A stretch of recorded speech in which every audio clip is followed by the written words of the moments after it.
Countdown, the first news hour on cable to seriously cover Occupy Wall Street and the Occupy movement, the longest continuously running 8 p.m. news hour on cable, unless you consider Fox News. We're live each night at 8 p.m. And in our third story tonight, Michael Moore has been visiting Zuccotti Park since the Occupy movement first began there in September. He's also been to some of the other sites across the country that have seen similar police raids in the last 48 to 72 hours, Occupy Oakland and Occupy Portland. For now, he's occupying right here. Michael Moore, author of the new book, Here Comes Trouble. Thank you for coming in, sir. Thank you for having me on this very important day. Bloomberg got his court order. No tents, no sleeping bags. You're not involved with them per se, but you're involved with them in a larger sense. What should the occupiers do tonight? Well, it doesn't really matter much what I say. I think that there's advice. Well, there's hundreds of people gathering right now in Lower Manhattan. My first piece of advice, of course, is to always remain peaceful and nonviolent. Our strength comes in our numbers and in our different value system that we have, which is one that does not include violence. So that's my first hope. Secondly, you know, this movement is really driven by young people, and they don't suffer fools like you and I have learned that we have to as we get older, and we learn to, you know, all that. But at that age, And so I will anxiously await their direction as to what to do, because I know, first of all, everybody knew this day would come. And so don't think that there hasn't been a plan B and a plan C and a plan D already afoot here. I mean, for just the fact that Occupy Wall Street was in court at 7:30 this morning to get the temporary restraining order in our favor against Bloomberg, that I think shocked a lot of people. That, hey, what happened to all these dirty hippies? Marijuana smokers sleeping in they're all in court night. at 7:30. Free love. You know, by 9 a.m. we have a restraining order. So, so there is quite an operation afoot here with all the various elements involved, and you're going to see this is only going to increase the movement, not only here in New York, but across the country. But you tweeted, phase 2 of this massive nonviolent majority movement will now commence. Wall Street will wish they had just left it alone in the park. What is phase 2? Well, if I told you, I would have to, I would have to have you run for mayor. Oh, Lord. No, there is, I think people will begin to see, there will be various calls for rallies, demonstrations, but there will be other occupations. The thing is that eventually, you know, within the next few hours or tomorrow, they're going to have to reopen the park, because the judge has said it has to be open to the public. Well, the public is going to come back to the park. Right. And that includes the protesters. And just as it happened in Oakland, when they moved everybody out of Oakland 2-3 weeks ago, everybody came back. And they had a massive movement this weekend, which I think, I don't know if you've touched on this here on your show, but you know, this is being coordinated by the federal government. I wanted to ask you about that. Is that yours? Because Oakland was rolled up, Albany was rolled up, Portland was rolled up, New York's been rolled up. All in the same way. And poor Jean Quan, the mayor of Oakland, who's like a weather vane in a windstorm out there, admitting she was on a conference call with 18 mayors. This is a plan. Whose plan is it, and who do we assign responsibility to? Well, there was just a piece that came out from the Minneapolis Examiner a couple hours ago. Where they quote a justice official in the Obama Justice Department who did not want to be identified, but he said that the federal government has been providing logistical and tactical advice and support.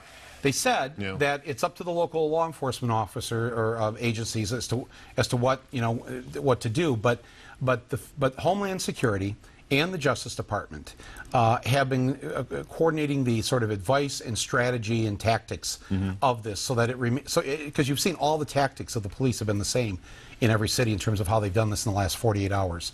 So this is not some coincidence. This was planned, and I think the question really has to be asked of the federal government and of the Obama administration: why? Why are you participating in this against a nonviolent mass movement of people who are upset at what Wall Street and the banks have done to their lives?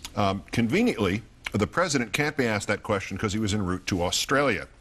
On the plane, Air Force One, the Associated Press quoted the press secretary, and this is their story. They don't have direct quotes from the press secretary, but he said, in essence, the president hopes the right balance can be reached between protecting freedom of assembly and speech, okay, with the need to uphold order and safeguard public health and safety, because obviously the bubonic plague and all the Occupy protests was beginning to get to be a problem when we lost the entire state of Minnesota or whatever he thinks happened. And they added this in the story. The administration's position is that each municipality has to make its own decisions about how to handle these issues. So Mr. Obama is basically saying what through his press secretary here? You're on your own? Yes, but he's also saying, I mean, he wants it both ways. You know, his administration is obviously helping them to stymie this movement because, look, no politician, regardless of what party they're in, wants the people to suddenly be in charge. You know, for the power to shift from those who are the elected officials to the people who elected them, which is actually the way it's supposed to be, that's a frightening thought. So I can understand why they're inclined to do that. They're no different than any other politician. But because of you know, my support of President Obama, I expect more of him, and I don't expect his Justice Department and his Homeland Security Department to be helping to coordinate the destruction of this movement. Because, first of all, you can't destroy it. So stop, because the majority of Americans want taxes raised on the rich. The majority of Americans don't believe that you didn't go far enough on health care. You know, you go down the whole list, and the majority now is very much behind the principles of the Occupy movement. And the practicalities of it. There's a poll this afternoon, New York State public opinion poll. 58% of New York State residents, that's from Albany to Zuccotti Park, A to Z, say that no matter how they feel about what's being protested, the protesters have the right to continue the protest, and they have the right to stay overnight in public parks. So not just well, they're against Wall Street or they're communist or but just the idea of they have the right to be there is overwhelmingly supported in the state in which this has now most recently happened. That is correct, and I believe that you would find that in most states across the country because people are just happy that somebody has started this. Somebody has gotten up. And again, thank God that it's been young people that have said, you have stolen our future, and we want it back.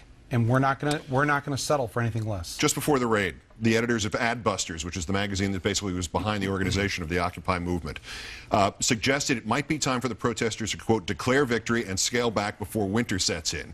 A, is that a victory, therefore? And B, did they just, the actions last night, did they just revitalize a movement that was maybe thinking of hibernation for a little while? No, I think it has completely revitalized it, and I think you're going to see more of this in the coming weeks.